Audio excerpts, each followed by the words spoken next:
Kapolresta Pati himbau warga memakmurkan masjid saat malam takbir 2023.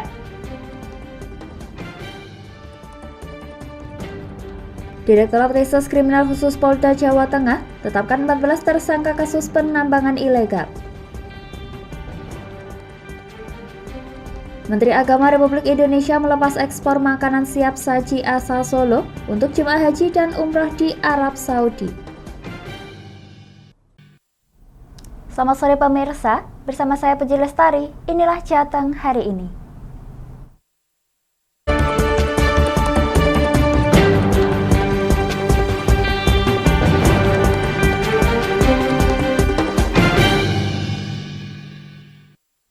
Pemirsa, Direktorat Reserse Kriminal Khusus Polda Jawa Tengah menindak 11 kasus penambangan ilegal selama periode Januari hingga Maret 2023. Dari belasan kasus tersebut, 14 orang telah ditetapkan sebagai tersangka dan sebagian besar adalah pemilik penambangan ilegal. Terkait dua tersangka tadi, yang tersangka pertama. Kasus penambangan ilegal di Jawa Tengah seperti menjadi soal yang tak ada habisnya. Polda Jawa Tengah pun khawatir mengenai masalah lingkungan yang ditimbulkan dari adanya aktivitas eksploitasi tersebut. Dalam merespon masih adanya penambangan ilegal di wilayah Jawa Tengah, selama periode Januari hingga Maret 2023, Polda Jawa Tengah telah menindak 11 kasus penambangan dengan menetapkan 14 tersangka, dan sebagian besar merupakan pemilik penambangan ilegal. Dari pengungkapan tersebut, berada di wilayah Magelang, Rembang, Pati, dan Karanganyar. Sebagian besar para pelaku ini adalah para pengelolanya, bukan para pekerja macam operator ya. Kalau itu hanya orang digaji. Tapi yang kita tetapkan tersangka adalah orang yang mengelola lokasi tersebut, yang menyuruh, yang membayar segala macam itu. Jadi orang-orang yang langsung berperan dalam hal pengelolaan di lapangan tersebut. Sebelumnya, Direktorat Reserse Kriminal Khusus Polda Jawa Tengah mengungkapkan 2 kasus penambangan ilegal di wilayah Batang dan Rembang. Dari pengungkapan tersebut, petugas mengamankan alat berat yang digunakan untuk melakukan penambangan barang bukti lainnya. Untuk lokasi penambangan ilegal yang berada di Batang, petugas menetapkan 2 tersangka yakni pemilik dan pengelola tambang serta penambang di lapangan. Sementara di Rembang, polisi baru memeriksa 4 pekerja dan saksi dari instansi terkait. 4 pekerja tersebut adalah operator pencatat dan sopir. Dari Semarang, Henufan, Lingkar TV melaporkan.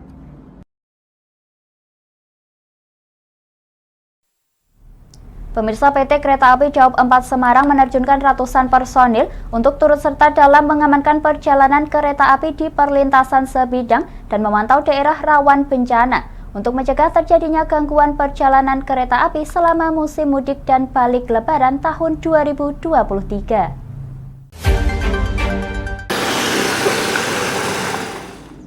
Pada masa angkutan Lebaran 2023 kali ini, yang berlangsung selama 19 hari dimulai tanggal 14 April hingga 2 Mei, PT Kereta Api Daup 4 Semarang menyiagakan 292 personil gabungan dalam pengamanan perjalanan kereta api dan mengamankan stasiun saat musim mudik dan balik Lebaran. Adapun sebanyak 292 personil yang disiagakan terdiri dari 40 personil petugas eksternal, TNI dan Polri, dan 252 personil internal, 112 Polsuska, dan 140 security. Selain itu, pengamanan di stasiun juga akan diperkuat dengan adanya K9 atau anjing pelacak yang akan beroperasi di stasiun Semarang Tawang dan Semarang Poncol. Dalam apel pasukan di stasiun Semarang Tawang, Kepala Daup 4 Semarang Wisnu Pramudyo menyampaikan faktor keselamatan, keamanan, dan kelancaran perjalanan kereta api menjadi fokus utama dalam penyelenggaraan angkutan Lebaran tahun 2023 ini. Kesalahan prasarana, kemudian kesiapan secara fasilitas penunjang penumpang di stasiun yang akan nanti melaksanakan angkutan Lebaran tahun 2023. Kita juga akan didukung oleh seluruh pegawai kereta api di Daup 4 khususnya, itu sekitar 3.000 orang, dan dibantu juga PKO atau tenaga pengamanan itu secara jumlah total 292 orang. Itu ada TNI, Polri sekitar 40 dan lainnya adalah Polsuska. Kemudian juga kita siapkan petugas penjagaan ya, petugas ekstra sekitar 54 itu di 8 di PJL ekstra, PPJ ekstra itu pemeriksa jalan. Kemudian di 18 itu di PJL yang rawan, yang rame. Kemudian sisanya adalah petugas pemantauan daerah pemantauan khusus. Untuk mencegah terjadinya gangguan perjalanan kereta, KAI Daob 4 Semarang juga menambahkan total 54 personil di sepanjang jalur rel yang terdiri dari petugas pemeriksa, petugas jaga, dan petugas daerah pengawasan khusus. Kemudian ditambah petugas flying gang yang bersiaga selama 24 jam. Personil keamanan tersebut akan dilakukan pengamanan di atas kereta api, stasiun, maupun secara mobile dengan melakukan patroli di jalur kereta api dan objek penting lainnya. Diprediksi puncak arus mudik di wilayah Daob 4 Semarang terjadi pada Kamis 20 April 2023 dengan perkiraan penumpang datang atau turun sebanyak 22.000 orang. Sedangkan untuk puncak arus balik terjadi pada Minggu 30 April 2023 dengan perkiraan penumpang naik sebanyak 23.000 orang. Dari Semarang, Henufan, Lingkar TV melaporkan. Kami akan jeda sejenak pemirsa, tetap bersama kami di Jateng hari ini.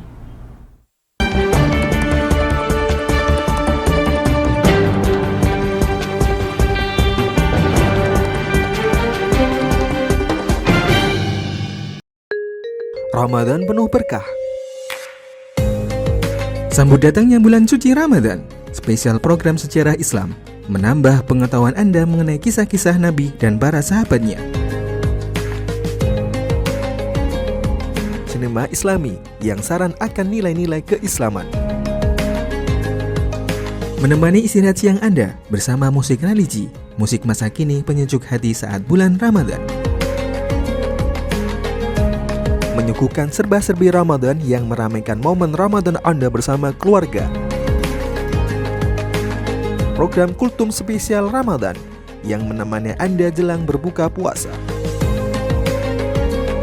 Mempelajari keseharian Rasulullah melalui program Hadis of the Day. Menghadirkan informasi terkini seputar arus mudik Lebaran di Jawa Tengah yang dapat menemani Anda selama perjalanan mudik ke kampung halaman. Ramadan penuh berkah, bersihkan hati di bulan yang penuh ampunan.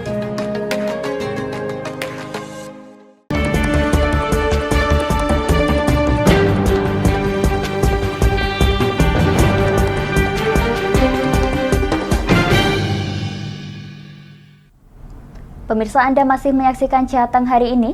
Setelah mendekam di balik jeruji besi terkait kasus investasi kapal yang menjerat Utomo, kini pihaknya dapat kembali pulang. Untuk mensyukuri atas kebebasan dirinya tersebut, pihaknya turut membagikan makanan ke lapas kelas 2B Pati untuk buka puasa bersama.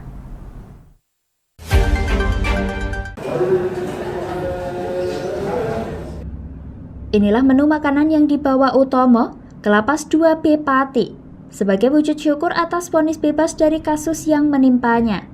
Utomo mengungkapkan pihaknya membawa 100 porsi makanan dengan menu hasil laut dan sayur yang bervariatif. Untuk diketahui, Utomo divonis bebas dalam sidang yang dilaksanakan pada Senin 10 April lalu di Pengadilan Negeri Kelas 1A Pati. Dengan begitu, kini pihaknya dapat kembali berkumpul bersama dengan keluarga di rumah. Selama menjalani masa tahanan, pihaknya mengaku telah mendapatkan banyak pengalaman serta pembelajaran, sehingga dengan berbagi makanan ini, ia maksudkan sebagai ungkapan rasa terima kasihnya ketika berada di lapas Pati beberapa bulan belakangan. Ya lumayan tadi lah, masakan dari rumah saya bawa ke sini untuk berbagi takdir sesama napi, di mana saya saya bersyukur karena kemarin saya divonis bebas lepas kalau juga. Tujuannya apa Pak ini bagi kita? Tujuannya hanya kita karena hari ini masih bulan Ramadan ya, dimana kita berpuasa, jadi ini untuk sesama untuk berbagi rezeki ya. Sementara itu, Kasih Binadik Lapas Kelas 2B Pati, Eko Budi Hartanto mengungkapkan, memang benar adanya salah satu warga binaan yang kini telah bebas, yang membagikan makanan ke lapas Pati untuk menu berbuka puasa. Ini ada sedekah dari warga binaan yang di luar, yaitu salah satu yang kemarin diputus bebas, dan ini wujud beliau bersyukur untuk berbagi ke warga binaan Lapas Pati. Pihaknya juga menambahkan bahwa bersamaan dengan pemberian makanan dari warga binaan yang divonis bebas tersebut, Lapas Pati juga turut membagikan takjil serta bakti sosial di 3 pondok pesantren yang ada di Kabupaten Pati. Dari Pati, Mutia Parasti, Lingkar TV melaporkan. Pemirsa, pelaksanaan malam takbir dapat sorotan dari berbagai tokoh, termasuk Kapolresta Pati Kombes Pol Andika Bayu Aditama. Pihaknya mengimbau supaya takbir dapat terlaksana di masjid sebagai ajang silaturahmi dan bukan untuk hiburan semata.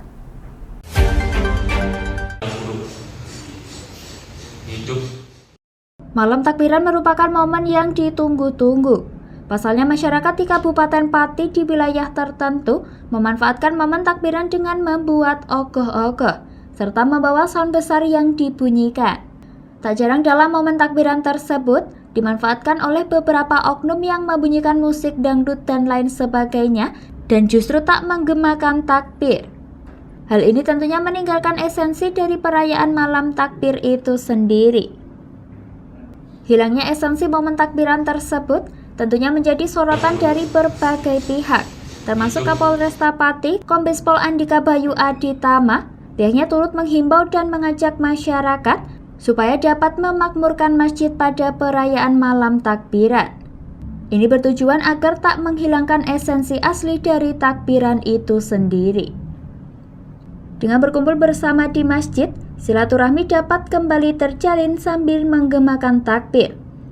Hal ini tentunya menjadikan malam takbir menjadi lebih khusyuk dan syarat makna. Kegiatan pelaksanaan takbiran atau malam takbir menjelang Hari Raya Idul Fitri, kita mengajak, menghimbau kepada warga masyarakat muslim khususnya kegiatan takbiran ini agar betul-betul dilaksanakan memang kegiatannya secara religi, yang saat sebelum-sebelumnya ini banyak yang digunakan oleh oknum-oknum tertentu dari religi jadi hiburan kan gitu. Jadi kita mengajak, menghimbau pemerintah daerah Kabupaten Pati ini untuk kegiatan takbiran ini betul-betul memakmurkan masjid-masjid yang ada di wilayah Kabupaten Pati. Pihaknya juga menambahkan, dalam momen Ramadan dan menyambut Hari Raya Idul Fitri, tentunya harus lebih menambah keimanan dengan beragam aktivitas keagamaan, termasuk menyelenggarakan takbir di masjid. Dari Pati, Mutia Parasti, Lingkar TV melaporkan. Kami akan jeda sejenak pemirsa, tetap bersama kami di Jateng hari ini.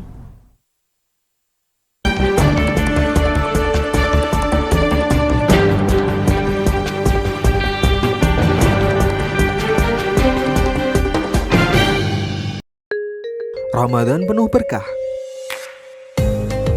Sambut datangnya bulan suci Ramadan. Spesial program sejarah Islam menambah pengetahuan Anda mengenai kisah-kisah Nabi dan para sahabatnya. Sinema Islami yang saran akan nilai-nilai keislaman. Menemani istirahat siang Anda bersama musik religi, musik masa kini penyejuk hati saat bulan Ramadan.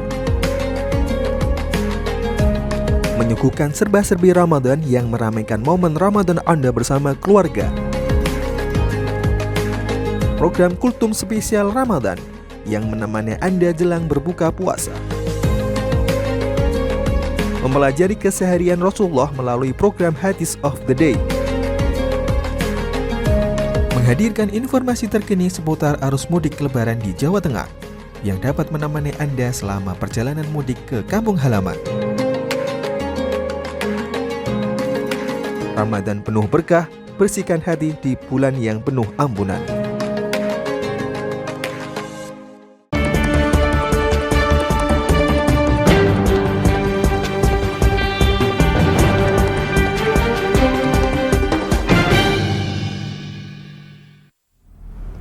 Pemirsa, Anda masih menyaksikan Jateng hari ini. Dinas Perhubungan Kota Solo bersama Balai Pengelola Transportasi Darat Wilayah 10 Jawa Tengah dan Satlantas Polresta Solo menempeli armada milik sejumlah perusahaan otobus PO usai melakukan ramcek yang menandai bahwa armada tersebut telah layak sebagai angkutan Lebaran 2023.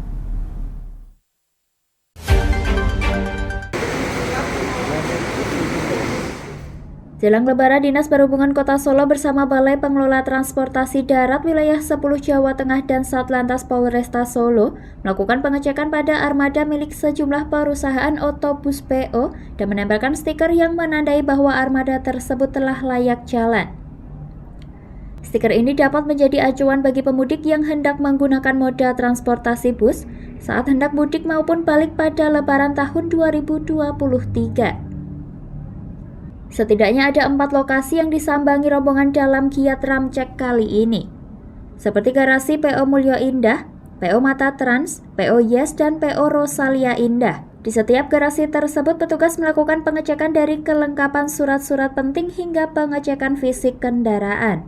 Kabid Pengajuan Kendaraan Bermotor Dinas Perhubungan Kota Solo, Henry Satya mengatakan, untuk pengecekan surat-surat penting dimulai dengan memastikan SIM pengemudi dan STNK masing-masing armada.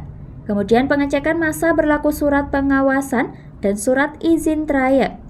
Setelah itu baru dilakukan pengecekan fisik seperti lampu utama, lampu sen, klakson, wiper, ban, rem, keberadaan apart, pemecah kaca darurat, dan yang lainnya. Pengecekan mulai dari dokumen kelengkapan izin, STNK untuk tanda bukti lulus uji, dan cek fisik kendaraan semua lengkap dan berfungsi dengan baik dan dinyatakan lolos pengecekan, lolos ramcek, dan 2 armada sudah kita tempeli stiker inspeksi keselamatan dan 2 armada dinyatakan bisa untuk melayani angkutan Lebaran. Stiker berlogo Kemenhub yang ditempelkan pada bus tersebut dapat dijadikan acuan bagi pemudik yang hendak menempuh perjalanan jalur darat via moda transportasi bus. Masyarakat bisa melihat dengan saksama keberadaan stiker tersebut pada bagian kaca depan kendaraan. Armada yang sudah berstiker Kemenhub tersebut dipastikan telah lolos ramcek yang dilakukan oleh pemerintah. Hal ini penting dilakukan mengingat perjalanan menggunakan bus masuk 3 besar pilihan moda transportasi terfavorit pada masa angkutan Lebaran 2023. Dari Solo, Raditya Hermansyah, Lingkar TV melaporkan.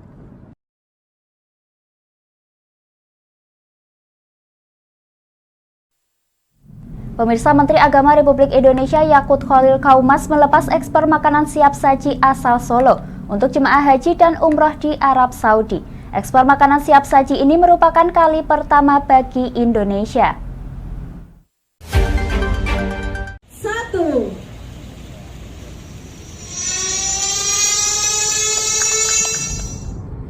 Pemerintah memberikan support kepada PT Halalan Thayyiban Indonesia yang berhasil untuk pertama kalinya mengekspor makanan siap saji bagi jemaah haji Indonesia yang berada di Arab Saudi.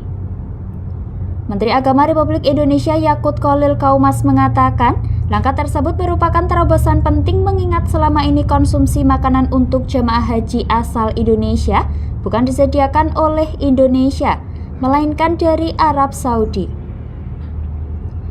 Pihaknya mengatakan, dalam penyelenggaraan ibadah haji, Indonesia setidaknya mengeluarkan total biaya 18 triliun rupiah yang selama ini habis di Arab Saudi. Oleh karena itu, pihaknya mendukung penuh upaya ekspor ini dan menilai PT Halalan Thayyiban Indonesia berkontribusi mendorong produk Indonesia untuk masuk ke Arab Saudi. Dengan demikian, akan meningkatkan kesejahteraan dan mengentaskan kemiskinan yang ada dengan melibatkan peran dari berbagai pihak, seperti pelaku ekonomi, seperti peternakan, petani, dan UMKM. Kita sebagai pemerintah ya memberikan support kepada PT Halalan Thayyiban Indonesia ini yang berhasil pertama kalinya mengekspor makanan siap saji untuk jamaah haji Indonesia. Ini saya kira terobosan yang penting, mengingat selama ini konsumsi makanan untuk jamaah haji ini bukan kita yang menyediakan, tapi dari Saudi Arabia. Dan ini saya kira hal yang perlu disupport dan didorong terus.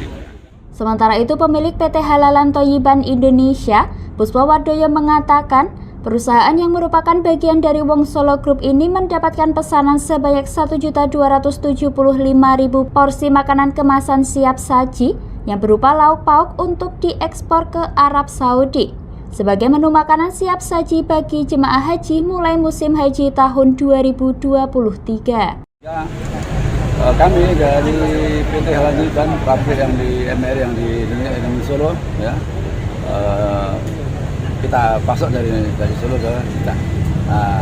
Kali ini kita untuk Armina kita menyiapkan dan kita bisa ekspor 1.200 box atau 200 packing lauk dari makan itu. Dalam hal ini, Puspa Wardoyo juga menjelaskan bahwa ekspor kali ini merupakan tahap pertama dan rencananya akan terus berlanjut untuk musim haji selanjutnya. Dari Solo, Raditya Hermansyah, Lingkar TV melaporkan.